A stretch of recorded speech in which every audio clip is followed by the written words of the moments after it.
Quarta-feira, 10:01.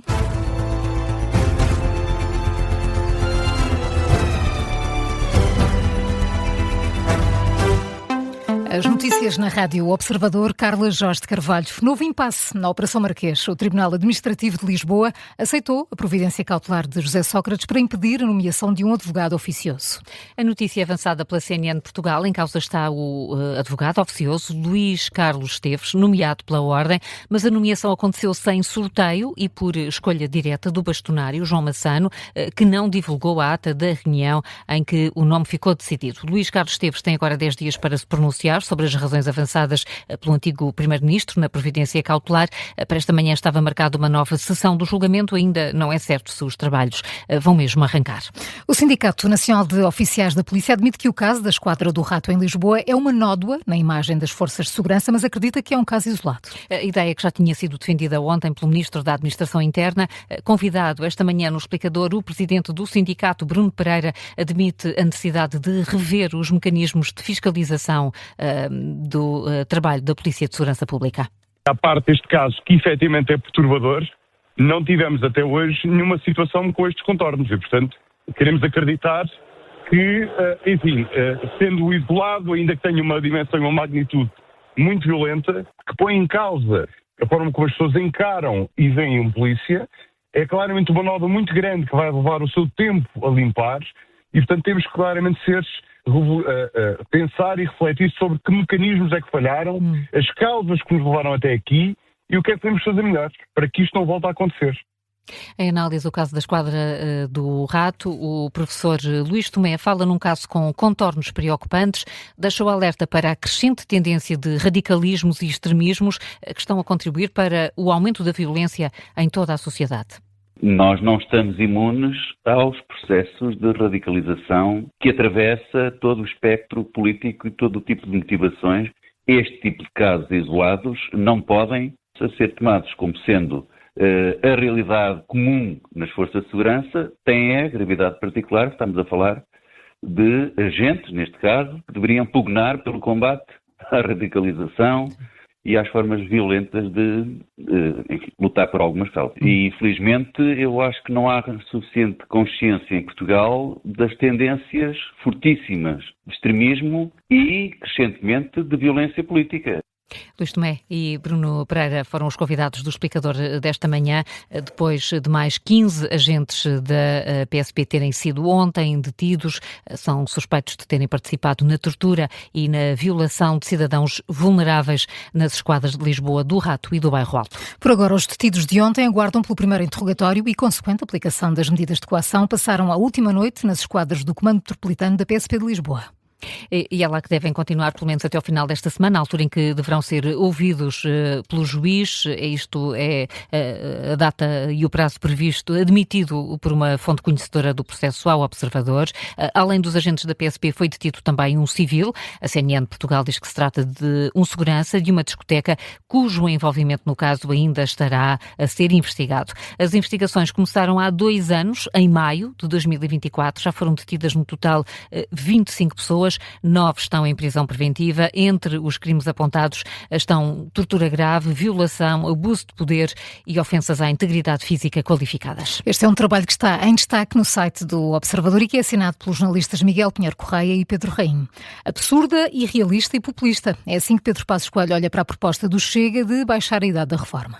A medida foi apresentada por André Ventura como condição necessária para aprovar o pacote laboral. Passos Coelho diz que nem os socialistas teriam coragem de avançar com essa proposta. As críticas do antigo Primeiro-Ministro foram deixadas numa intervenção à porta fechada com os estudantes da nova SBE. O social-democrata lamenta que o governo esteja sozinho neste processo, aponta a tentativa da reforma laboral como uma exceção à falta de resultados apresentados pelo executivo de Luís Montenegro. O presidente das Canárias rejeita receber um navio com possíveis contagiados por antavírus e pede uma reunião de urgência com o Primeiro-Ministro espanhol. O presidente do arquipélago considera que a decisão de levar o navio até às Canárias foi tomada sem obedecer a qualquer critério técnico e afirma que não pode deixar que o navio atraque por não ser possível passar uma mensagem de segurança à população. Nesta altura, a embarcação está junto ao arquipélago de Cabo Verde e deve partir em direção a Tenerife nas próximas horas. E Carla, a África do Sul teve 2 casos positivos, ambos infectados com estirpe transmissível. É o que admite o Ministro da Saúde sul-africano. 2 dos passageiros deste navio de cruzeiro foram transferidos para Joanesburgo. Um morreu, outro continua hospitalizado e, de acordo com as análises iniciais, em ambos os infectados foi detectada a estirpe dos Andes, é a mais perigosa do antavírus, a única das detectadas em humanos que pode ser transmitida de pessoa para pessoa. São agora 10h06. Carla, antes do Contracorrente, que outras notícias destacas a esta hora? É nas urgências da Península de Setúbal que se registram os maiores constrangimentos de acesso. Mais de 2/3 dos dias têm limitações. São dados divulgados hoje pela entidade reguladora da saúde e que apontam para constrangimentos muito acima da média nacional, que está na casa dos 15,3%. Isto face aos 76% nos dias com limitações só na Península de Setúbal. Ainda assim, as zonas centro, a Grande Lisboa e do Algarve, são as que têm maior procura pelas urgências de obstetrícia e ginecologia. A Galp confirma a descarga de uma antiga refinaria em Matosinhos. A empresa diz ter detectado uma ocorrência numa infraestrutura desativada em Lessa da Palmeira. A agência Lusa, a Galp, adianta que a antiga refinaria está em fase de mitigação, sem risco para a saúde pública, e que estão no terreno vários operacionais com trabalhos de contenção e limpeza. A comunidade israelita de Lisboa pediu às câmaras de Faro e de Lolé e ao Governo também que não concedam quaisquer apoios públicos a um concerto no estádio do Algarve do músico norte-americano Kanye West. O músico tem feito vários discursos considerados antissemitas e de apoio ao nazismo. O presidente da comunidade israelita considera chocante que o Estado português e as autarquias concedam apoios ou cedam espaços públicos ao concerto agendado para 7 de agosto. Já aqui trouxemos vários recordes do Guinness. Hoje, um inesperado, como convém, foi quebrado o recorde para o maior número de pessoas vestidas de dinossauro. Quem nunca? Um grande recorde. É um grande recorde. Foi numa universidade no Canadá. Nessa universidade, para celebrar os 60 anos da Universidade de Calgary, quase 700 pessoas vestiram-se a rigor, não é? Chamando a atenção para os 60 anos. Dinossauro. Paulo, para quem está quase a fazer 60 anos, eu nem preciso me vestir, é isso? Nem preciso me vestir.